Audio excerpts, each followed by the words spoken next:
Class 12-এর বঙ্গভাষা লিখেছেন Michael Madhusudan Dutta.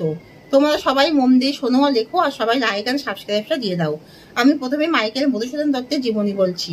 1824 খ্রিস্টাব্দের 25শে জানুয়ারি বাংলাদেশের যশোর জেলার সাগরদাঁড়িতে মধুসূদন দত্তের জন্ম হয়। তিনি খুবই মেধাবী ছাত্র ছিলেন।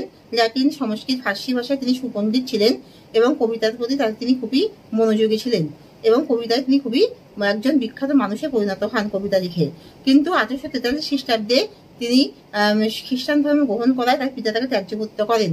প্রথমে তিনি কলকাতায় চাকরির চেষ্টা ব্যর্থ হয়ে তারপর মাদ্রাজে যান এবং তারপর ইংল্যান্ডে যান। তারপর তিনি ফ্রান্সের ভাষায় নকলিতে থাকেন এবং তিনি ইংরেজি সাহিত্যে বড় একজন কবি হওয়ার চেষ্টা করেও তিনি ব্যর্থ হয়ে যান এবং তারপর তিনি মাতৃভাষাকে অবহেলার জন্য অনুশোচনা বোধ করেন।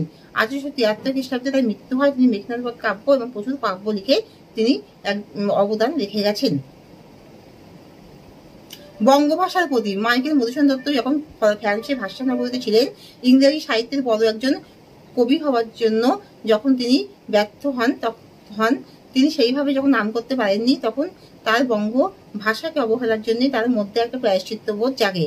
অর্থাৎ তিনি এই বঙ্গভাষা, যেই বঙ্গভাষার মধ্যে বিভিন্ন রতন আছে, প্রাচুর্য আছে, তাকে ছেড়ে অবহেলা করে তিনি বিদেশে গিয়ে ইংরেজি সাহিত্যের প্রতি মনোনিবেশ করেছেন। বাংলা সাহিত্যের প্রতি তেমন ভাবে কোনো মনোনিবেশ করেননি। তাই কুললক্ষ্মী যেন তাকে স্বপ্ন দিয়েছেন যে, হে বাছা, তোর কেন এই আজকে তোর এই অবস্থা, কেন তোর কেন এই পাগলের দশা, তুই কেন অনাহারে অর্ধাহারে দিন কাটাচ্ছিস? সেখানে আমাদের বঙ্গদেশে এই বিবিধ রত্নে ভরা আছে, সেখানে তোর কেন আজ এই ভিখারির দশা? অর্থাৎ মাইকেল মধুসূদন দত্তের ইংরেজি সাহিত্যে কোনো খ্যাতি লাভ করতে পারেননি এবং তার সেই সময় অর্ধাহারে অনাহারে খুবই দারিদ্র অবস্থার মধ্যে তার দিন কাটছিল।